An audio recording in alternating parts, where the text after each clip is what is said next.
Quand on utilise un arbre généalogique comme celui-ci, on peut remarquer qu'en fait, il y a à chaque fois des carrés et des ronds. Donc les carrés représentent des garçons et les ronds représentent des filles.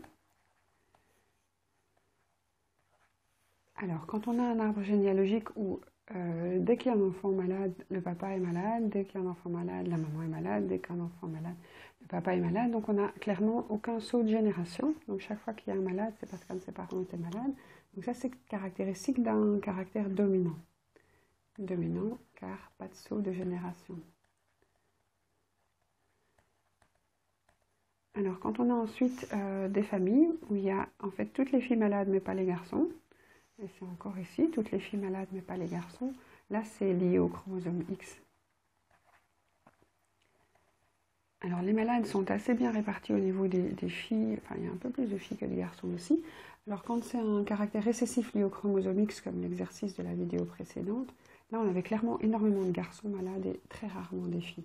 Ici, c'est un peu plus équilibré, voire même dans l'autre sens. Alors, on demande le génotype et le phénotype de l'individu 2, 3. Alors, le phénotype, c'est clair, il est noir, donc il est malade. Alors, pour choisir les lettres, quand on a un caractère dominant, on va dire que le malade est un grand M. C'est obligé d'avoir une majuscule. Et donc, le caractère sain, lui, sera récessif face au caractère malade, donc sera représenté par une lettre minuscule. Donc, malade, ça signifie grand M. Et si c'est lié au chromosome X, on écrira la lettre X si on veut, mais ce n'est pas absolument obligatoire. Le génotype, c'est 2 lettres.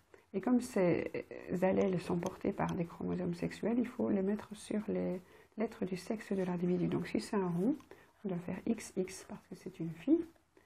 Et sur chacun de ces X, marquer les allèles qu'elle porte. Alors si la fille est malade, on va lui mettre l'allèle malade. Et comme elle a eu des enfants qui ne sont pas malades, c'est qu'elle a pu transmettre des allèles sains aussi. Donc car enfant sain. Si elle avait uniquement des enfants malades, elle aurait eu les 2 allèles malades. Mais c'est assez rare. Alors, on demande les parents de cette personne-là. Alors, il y a le phénotype du monsieur, donc son papa. Il est malade. Et le génotype de ce papa, c'est un papa, donc c'est XY. Et on va ajouter sur le X l'information. Et donc, s'il est malade, il est porteur du caractère malade. Sa maman, elle n'est pas malade, elle est saine. Et pour être saine dans un caractère comme ça, il faut que les 2 allèles soient sains. Sinon, dès qu'elle aurait eu un allèle malade, elle aurait été malade. Alors, les enfants possibles de cet individu 2, 3, il faut envisager toutes les possibilités. Et donc, on va regarder pour cette maman, donc 2, 3, c'est une maman malade, avec des enfants sains. Donc, on lui met XX avec un allèle de maladie, grand M, et un petit S parce qu'elle a des enfants sains. Donc c'est le même raisonnement que ce qu'on a déjà fait ici.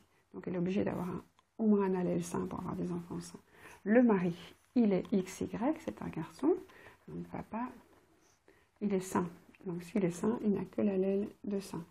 Il n'a pas d'allèle maladie parce que le caractère dominant s'exprimerait de toute façon. Alors les combinaisons, ça va donner XM, XS, XMY, donc ça c'est cet allèle-ci, donc ça donne des gens malades, et si jamais ils ont le bonheur d'avoir l'autre allèle de la maman, ils sont non malades. Et donc parmi les filles, il y a 50% de malades, et parmi les garçons, il y a 50% de malades. Alors on regarde la famille, et on voit que cet individu a parfois des garçons malades, parfois des garçons sains, donc c'est vraiment représentatif. Donc 4 enfants, voilà vraiment tous les cas ici. Alors dans le cas de l'individu, c'est pas toujours le cas, hein. Parfois on a plusieurs fois la malchance ou plusieurs fois de la chance. Cet individu 3, 4, donc pour la question suivante, c'est un garçon,